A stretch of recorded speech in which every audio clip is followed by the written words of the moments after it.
Boa noite. Boa noite a todos os companheiros, os irmãos da Casa de Francisco. Estamos aqui mais uma vez para dar seguimento às atividades da casa.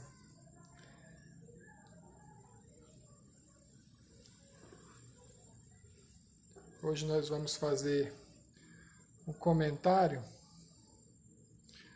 Boa noite, Tiago. Vamos fazer um comentário, pessoal, a respeito do capítulo 9, dos itens 9 e 10. A cólera. Amém. Vamos falar sobre a cólera. A gente não vai, novamente eu não vou fazer leitura, porque a gente acaba perdendo muito tempo. Eu prefiro utilizar o tempo para fazer o comentário. Quando a gente vai falar sobre cólera, né, a primeira coisa que a gente precisa é diferenciar e identificar o que é essa cólera, né? Qual é a cólera que o Evangelho está fazendo. Porque a cólera pode ter muitos significados. Cólera, normalmente a gente vai ter o significado da raiva, né? A explosão emocional, uma raiva. Né? Mas a gente tem que diferenciar a raiva e a explosão emocional do ódio. Né? São duas coisas diferentes. A raiva é uma emoção natural. Né? Todo mundo sente raiva, hora ou outra. Né? Ela está ligada ao instinto de sobrevivência, ao instinto de autodefesa. A raiva é algo importante que a gente precisa para se defender. O ódio já é uma coisa extremamente negativa, né? O ódio é uma emoção negativa que está ligada ao cultivo de um sentimento negativo em relação a alguém ou a alguma situação. Né? Então, enquanto a raiva é algo que você tem essa emoção e ela normalmente tende a passar, o ódio é algo que pode ficar sendo alimentado durante muito tempo e realmente se torna uma emoção extremamente negativa. Né? Então, a primeira diferença que a gente precisa fazer é essa. Né? Cólera não é ódio. Né? Cólera é uma raiva, é uma explosão emocional. A segunda diferenciação que a gente precisa, e que essa é até mais importante, é que quando a gente fala em cólera, em raiva, nessas emoções mais fortes, a gente está falando em quê? Em agressividade. Né? E a agressividade, ela pode ter uma conotação positiva ou pode ter uma conotação negativa. Então, assim, o que é a agressividade positiva? É a agressividade que a gente precisa para viver. Né?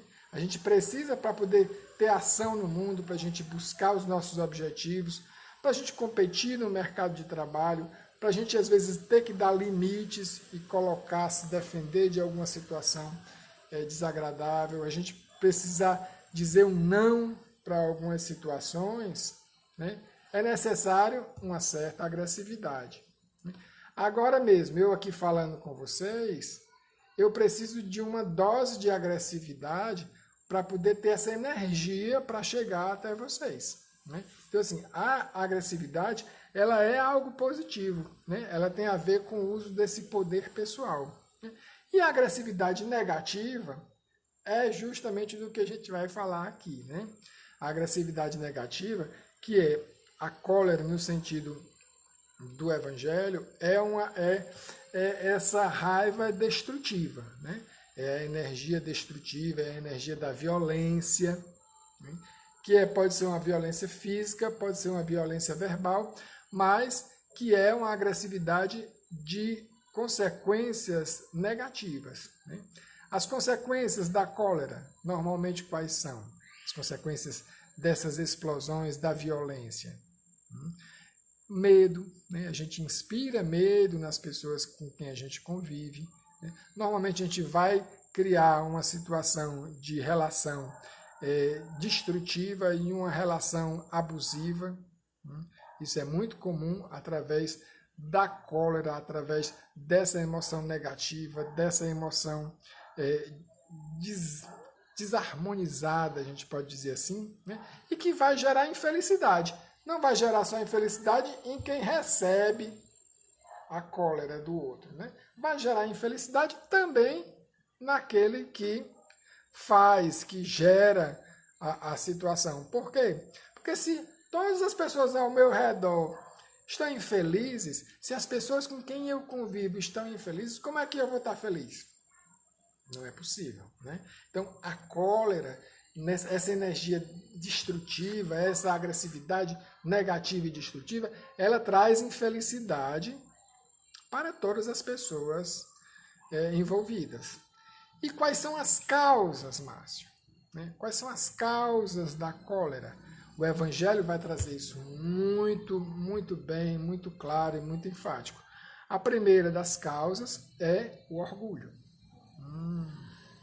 Orgulho, né? Orgulho, vaidade, o egoísmo.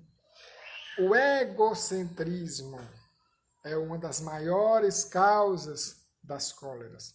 Por quê?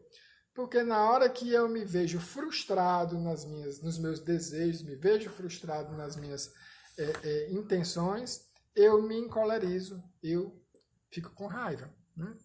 E também uma coisa muito importante, uma das causas maiores da cólera e dessa desarmonização é a ignorância.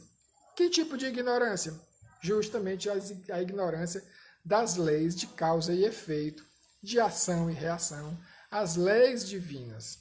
Se a gente não conhece as leis divinas, a gente tende a ter uma atitude negativa.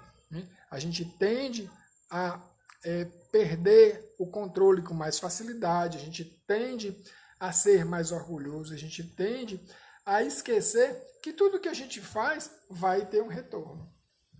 Né? Então é muito importante a gente ter esse conhecimento, e aí o Espiritismo vem cair como uma luva, né? Porque ele vem trazer para a gente a importância da gente conhecer essa lei de causas e efeitos, conhecer essa lei de ação e reação. Tudo que a gente gera, a gente recebe de volta. Né? Uma coisa que esse evangelho traz, as comunicações dos espíritos que falam sobre a cólera trazem, que é muito interessante, é que, assim, na verdade, a cólera ela não é algo que vem do corpo, né? Ela é algo do espírito. Né? É uma emoção que o espírito traz e que muitas vezes ele já traz de outras vidas. Né? É um hábito, são hábitos negativos, hábitos destrutivos, hábitos de atitudes egoístas, orgulhosas, que o espírito aprende e vai repetindo durante as encarnações. E é justamente por que a gente está aqui, né? A gente está aqui porque a gente ainda tem esses hábitos, a gente ainda tem muito orgulho, a gente ainda tem muita vaidade, né? E a gente precisa aprender. A gente veio aqui para mais uma oportunidade de buscar aprender como nos libertar desse orgulho, para que a gente não precise se encolerizar. Né? E qual é a solução? Reforma moral. É a base de todas as soluções. A reforma íntima, a reforma através da tolerância, a reforma através do estudo, a reforma através do autoconhecimento. Quanto mais a gente estuda, quanto mais a gente se conhece, quanto mais a gente busca entrar em sintonia com os bons espíritos, entrar em sintonia com a espiritualidade superior, mais a gente vai ter a abertura para o diálogo, né? A tolerância. E se tem algo que realmente é a base para a gente poder se libertar do hábito da cólera, para quem se encoleriza com facilidade, as pessoas que perdem controle com facilidade, que ficam irritadas com facilidade, que qualquer coisinha estão explodindo, o melhor caminho é o diálogo. É conversar. Em vez de você ir lá e explodir na cara do outro, você conversar. O que está acontecendo? Por que isso aconteceu? Vamos sentar aqui, vamos dialogar. Isso vai criando um hábito, né, nas relações, que vão aos poucos diminuindo essa necessidade de explosão. Porque a explosão da cólera, ela vem justamente porque a pessoa não coloca limite, ela vem porque a pessoa não diz não quando precisava dizer não. Ela vem quando a pessoa vai engolindo coisas que ela não gostaria de engolir, né? Como ela vai fazendo isso? Porque ela tem uma baixa autoestima, ela tem uma tendência a olhar para si ou como alguém superior ou como alguém inferior. Não existe diálogo, né? E a gente precisa do diálogo, mas a gente só consegue esse diálogo se a gente estiver sintonizado com os espíritos positivos, com os espíritos bons. Porque os espíritos negativos, eles não querem diálogo, né? Os espíritos negativos, eles só querem porrada, né? Então, é a sintonia com os bons espíritos e a sintonia com a espiritualidade superior que vai fazer com que a gente possa criar esse hábito do diálogo. E através do hábito do diálogo, toda necessidade de explosão, toda necessidade de encolerizar, toda necessidade de relação abusiva, de relação de violência, de relação de medo, de infelicidade, ela vai por terra. Então, é importante esse tipo de tolerância através do diálogo. E o perdão, né? A gente aprender a perdoar, a gente aprender a ter a humildade de saber dizer me perdoe porque realmente eu errei, e saber escutar do outro e perdoar quando o outro também chegar para você e disser que não foi legal o que você fez e que vamos para frente. Isso tudo são coisas que precisam da sintonia com a espiritualidade superior, né? Precisa de estudo, precisa de autoconhecimento para saber os seus limites, saber aonde é que estão as suas falhas, as suas fragilidades, e precisa, né, do perdão, precisa da humildade, precisa do autoconhecimento, né, da reforma íntima, reforma moral. É o único caminho que existe para a gente poder realmente se libertar do mau hábito da cólera, do mau hábito da agressividade negativa. Eu quero dizer para vocês que eu continuo com muita saudade de todos e que, assim, desejo que essa semana seja muito boa para todos nós, que Jesus esteja no coração de cada um e Deus nos abençoe a todos. Um grande abraço, um grande beijo. Tchau!